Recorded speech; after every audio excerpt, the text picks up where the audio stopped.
여러분 반갑습니다. 시촌입니다. 오늘은 경기도 양평으로 한번 가보겠습니다. 2000년도 들어서, 그러니까 21세기 들어서 전원주택에 대한 사람들의 관심이 높아지면서 양평은 꾸준하게 핫한 동네인 것 같아요. 양평군의 인구 증가를 보면 그 증가세가 굉장히 무섭습니다. 그래서 양평에 가보면 전원주택이 진짜 많습니다. 여기도 집, 저기도 집, 집 건너 집, 집이 너무 많아요. 그래서 네이버 부동산에 검색을 해보면은 네이버 부동산에 등록된 양평의 전원주택 매물이 2,000개가 넘어요. 이거 어마어마한 숫자입니다. 다른 지역에는 이 정도 매물이 나온 지역은 당연히 없고요. 그나마 양평을 따라갈 수 있는 지역이 제주도 정도 됩니다. 양평은 전원주택 매물이 너무 많지 않나 이런 생각이 듭니다. 물론 다른 시골 지역에 비해서 인구가 월등하게 많아서 그렇겠지만 매물이 이렇게 압도적으로 쏟아지는 이유를 고민을 한 번쯤은 해볼 필요가 있는 것 같아요. 오늘 우리가 함께 살펴볼 경매 물건도 감정가 대비 50% 빠졌거든요. 경매 물건을 한번 살펴보면서 요즘에 양평에 전원주택 매물이 왜 이렇게 많은지 한번 그 힌트를 찾아보도록 하겠습니다. 현장에 거의 다 왔습니다. 여기는 양평군 양서면 대심리라는 마을인데요. 우리가 들어오면서 본 것처럼 집들이 굉장히 많습니다. 과거와 현재의 위성사진을 비교해 보면 집들이 상당히 많이 늘어난 것을 확인할 수 있습니다. 또 마지막에는 이렇게 오르막 경사가 좀 심한 편이네요. 경매 물건을 살펴보겠습니다. 경매 물건은 바로 여기, 바로 이 집입니다. 보시면은 집 바로 뒤에 여기 산이 있는 것을 확인할 수 있고요. 자, 이렇게 빗물이 쭉 미끄러질라나요. 시골에 농사 짓다가 비닐로 잘 수거하지 않아가지고 이렇게 나뭇가지에 걸려있는 모습은 참 보기 좋지 않습니다. 멀리서 봐도 집의 연식이 확실히 느껴지는 것 같습니다. 건축물 대장을 보니까 2002년에 지어진 건물이네요. 월드컵 할 때 지어진 건물입니다. 20년이 넘었어요. 자, 철근 콘크리트 구조, 철근 콘크리트 구조고 1층에는 차고 창고, 2층 주택, 3층 주택, 면적이 어마무시하는데 전체 다 합해서 약 87평. 와, 건물도 엄청나게 크게 졌습니다. 동네를 딱 보면은 산을 깎아서 만든 마을이고요. 이 동네가 이 대심리의 거의 정상 부근이라고 보시면 됩니다. 그런데 지도를 보시면은 여기가 이제 경매 물건이 있는 데고 이 도로가 이제 경강로입니다. 오른쪽으로 하면 여기가 이제 양평이고 이 왼쪽으로 하면 서울이에요. 근데 이 동네가 지금 이 도로보다도 훨씬 낮아요, 높이가. 그러니까 굉장히 높은 산동네이긴 한데 이 도로보다 낮은 높이에 있습니다. 이쪽에 바로 앞쪽은 사실은 제가 봤을 때 약간 범람의 위험이 조금 있는 것 같고요. 여기는 좀 산동네여서 요 밑에보다는 산동네여서 뭐 물난리의 위험은 크지 않은 것 같아요. 아무튼 양평에는 이렇게 산을 깎아서 만든 전원주택 단지가 참 많습니다. 아무래도 많은 사람들이 모여드니까 없는 땅에 토지를 만드느라고 이렇게 된 것 같아요. 경매 물건에 진입하는 도로를 보면 이렇게 가서 일로 올라가면 됩니다. 자, 올라가는 길이 보이는데요. 제가 걸어보니까 여기도 경사가 좀 상당했습니다. 올라오면 이렇게 집이 보이고요. 우편하면은 우편이 좀 쌓여 있었습니다.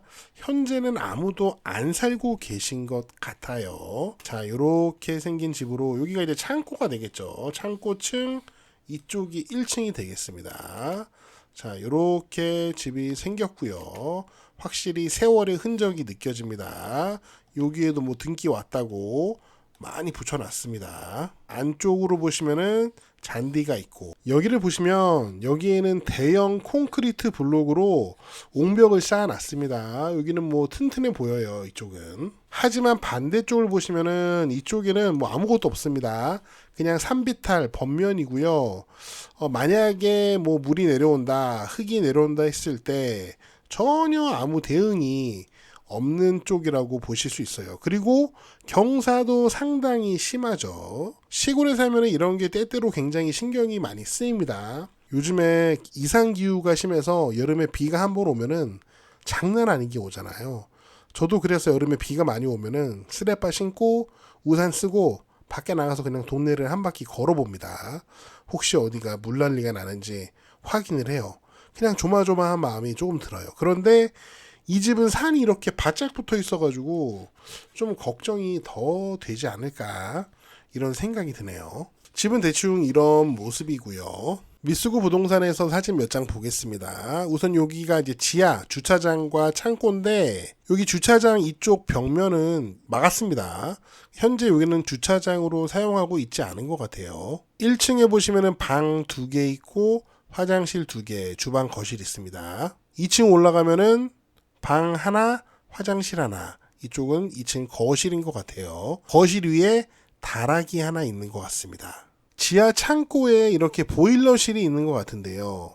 전기 보일러, 아마 심야 전기 보일러를 사용하고 있는 것 같습니다. 건물의 면적이 87평이니까 이거 난방비 장난 아니게 될 것 같습니다. 자, 그리고 지난 몇 년 동안 이 집이 관리가 안 된 상태인 것 같아요. 자, 여기 내부 사진을 보시면은 여기가 뭐 1층 거실 쪽인 것 같은데요. 지금 보시면은 바닥에 물자국이 좀 선명해 보이고요. 요 위에도 곰팡이 자국이 조금 있는 것 같습니다. 뭐 보일러가 터졌는지 뭐 어쨌는지 알 수 없고 누군가가 한번 걸레로 닦은 흔적도 확인할 수 있습니다. 자, 이거는 어떤 방인지 모르겠지만 방 사진이 있는데요. 요 벽면에 요 줄무늬는 뭔지 잘 모르겠지만 요 바닥을 보시면은 바닥도 정상적인 상태는 아니라고 좀 보여집니다. 화질이 좋지는 않지만. 바로 권리 분석을 해볼게요. 임차인란에 누가 있습니다. 자, 그런데 전입일자가 2007년 8월 17일이에요. 굉장히 오래됐고 말소 기준 권리는 2022년 날짜상 대항력이 있어요. 만약에 보증금이 있다면 보증금 전액을 낙찰자가 인수합니다. 그래서 굉장히 무시무시할 수 있는데 저는 이거 보면서 이런 생각이 들더라고요. 이 사람 누굴까? 이 사람 진짜 임차인 맞을까? 이런 궁금증이 생겨서 바로 등기를 쫙 확인을 해봤습니다. 편의상 이분을 홍길동이라고 할게요. 홍길동. 등기를 보니까 소유권 보존했다가 이전하고 또 이전이 됩니다. 이게 2007년 6월 2일인데 교환으로 소유권 이전됐는데 여기에 홍길동님이 계십니다. 여기에 홍길동님이 계세요. 그러니까 임차인란에 있는 홍길동님은 2007년에 교환으로 이 집의 소유권을 취득하신 분입니다. 그렇게 이 집에 전입을 해서 한동안 사신 것 같습니다. 등기를 계속 보겠습니다. 쭉 보시면은 2019년부터 신탁을 했다가 다시 신탁 재산에 기속이 됐고요. 또 같은 날 또 신탁을 했다가 이듬해 다시 신탁 재산이 기속이 됩니다. 또 그리고 같은 날 다시 이 집이 신탁이 돼요. 왜 계속 반복적으로 이렇게 신탁과 귀속이 반복이 되었을까요? 등기부 을고를 같이 보면 좀 이해가 되는데요. 여기 보시면은 2019년 8월 26일 날 채권 최고액 5천만 원의 근저당권 설정을 하면서 그날 신탁을 합니다. 그리고 2021년 7월 6일 날 근저당권을 말소하면서 같은 날 신탁 재산에 기속이 되고요. 그런데 같은 날 또 2천만 원의 근저당권을 설정하면서 역시 또 신탁이 됩니다. 그리고 마지막으로 2022년 5월 6일 날 또 근저당권이 말소되면서 신탁 재산이 기속이 되고요. 또 같은 날 이번에는 채권 최고액 1,000만 원의 근저당권 설정을 하면서 다시 신탁을 합니다. 아이 무슨 1,000만 원 빌리면서 뭐 이렇게 복잡하게 신탁까지 해? 이런 생각이 드는데요. 정확한 신탁 계약의 내용은 신탁 원부를 떠봐야지 알 수 있습니다.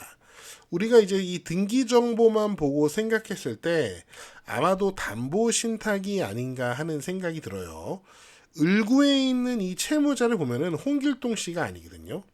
이름이 다르고 주소는 같더라고요. 그래서 아마도 홍길동 씨의 가족이 채무자인 것 같고, 홍길동 씨는 자신의 집을 신탁함으로써 위탁자 겸 수익자가 된 것 같습니다. 정확한 계약 내용은 저희가 알 수 없지만 아주 쉽게 생각을 해보면은 홍길동 씨의 가족, 아들이라고 할게요.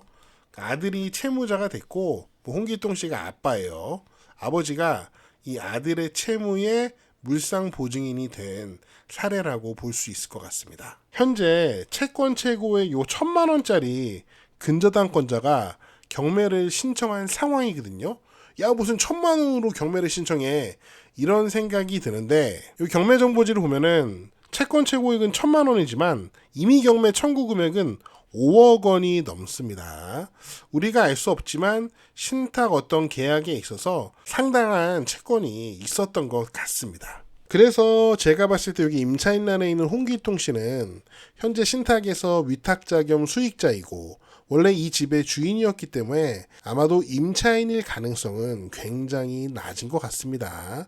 그래도 이제 요거를 좀 확인할 필요는 있겠죠. 그리고 이 집은 한때는 멋진 양평의 전원주택이었지만 현재는 그저 채권 채무 관계에 있어서 담보와 신탁의 그 수단으로만 사용되고 있는 빈집이 된 것 같습니다. 만약에 이 집이 좋은 가격에 잘 팔리는 상황이었다면 이렇게 복잡한 담보 신탁의 수단으로 사용되진 않았겠죠. 양평은 다른 지역과 비교할 수 없을 만큼 압도적인 숫자의 전원주택 매물이 있는데요. 지금도 경제 상황이 어려운데 앞으로 더 어려워진다면 이 매물 중에서는 버티지 못하고 다양한 방식으로 경매 시장에 나오는 물건이 더 많아질 것 같습니다. 요즘에 여기저기서 다 힘들다고 난리인데 빨리 경제가 좀 회복됐으면 좋겠습니다. 제가 준비한 내용은 여기까지고요. 여러분 어떻게 보셨는지 여러분의 다양한 의견을 남겨주세요. 저는 다음 영상에서 더 재미있고 유익한 내용으로 돌아오겠습니다. 여러분 시청하게인